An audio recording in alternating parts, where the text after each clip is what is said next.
Hi friends, నేను మీ నాయుడు సార్ని. 100% మీరు మాట్లాడతారు నిహాలి స్పోకెన్ ఇంగ్లీష్ ఇన్స్టిట్యూట్. ఈ వీడియోలో మనం నాట్ దట్ గురించి తెలుసుకోబోతున్నాం. ఈ వీడియో కనుక మీకు నచ్చినట్లయితే లైక్ చేయండి, షేర్ చేసుకోండి. షేర్ చేసుకోవడం వలన ఎంతోమంది ఇంగ్లీష్ రాని వారికి నిహాలి స్పోకెన్ ఇంగ్లీష్ని పరిచయం చేసిన వారు అవుతారు. మీరు కనుక మన నిహాలి స్పోకెన్ ఇంగ్లీష్ని మొదటిసారి చూస్తూ ఉన్నట్లయితే తప్పకుండా సబ్స్క్రైబ్ చేసుకోండి. నాట్ దట్ అంటే అలా అని కాదు అని అర్థం. నాట్ దట్ను ఎలాంటి సందర్భాలలో ఉపయోగిస్తాము అంటే, మనం మాట్లాడే మాటల సందర్భాలలో నమ్మనని కాదు, తెలియదని కాదు, తినడని కాదు, తినదని కాదు, రాదని కాదు, రాడని కాదు, ఇలా చెప్పే సందర్భాలలో మనం నాట్ దట్ను ఉపయోగిస్తాము.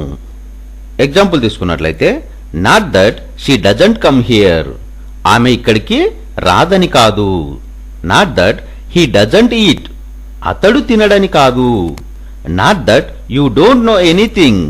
నీకేం తెలియదని కాదు. Not that I don't believe you. నేను మిమ్మల్ని నమ్మనని కాదు.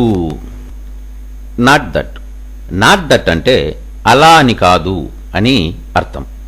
నాట్ దట్ను ఎలాంటి సందర్భాలలో ఉపయోగిస్తాము అంటే, మనం మాట్లాడే మాటల సందర్భాలలో నమ్మనని కాదు, తెలియదని కాదు, తినడని కాదు, తినదని కాదు, రాదని కాదు, రాడని కాదు, ఇలా చెప్పే సందర్భాలలో మనం నాట్ దట్ను ఉపయోగిస్తాము.